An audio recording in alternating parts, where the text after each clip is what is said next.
Hey everybody, what's up and welcome back to today's video guys. And today guys, I'm going to go ahead and be showing you how to add notes in GarageBand in the piano roll.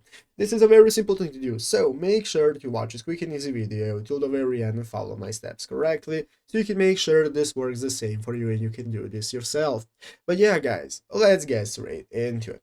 So the first thing you want to do is go ahead and open up the official GarageBand application on your mobile phone if you've not already. If you do not have the application, just go to the App Store and download it. And after opening it up, you'll be greeted by this main page right here where you can find all the instruments, you can find your audio recorder right here, and so on.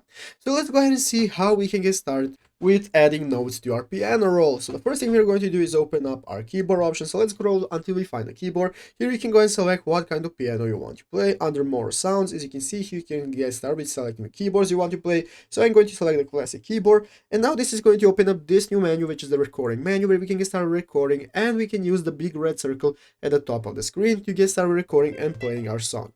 So as you can see, after finishing recording guys, you can go right here in the upper left corner, click on the mixing mode, which is going to open up this edit menu where you can find all the tracks that you have played. As you can see, here is our piano. So I already have my piano play right here, and basically what I want to do if I want to see the notes in my piano roll is I want to click on edit, and by tapping on the track right here is going to open up a menu that says edit, and you want to click on edit, and here we can now see all the notes that have been played. We can get started with adding new notes and so on. Basically guys, in the mobile version of GarageBand, you do not have the option to put your notes in front of you. When playing, you can only use the edit mode right here to see and edit your notes, and that's all the options that we have.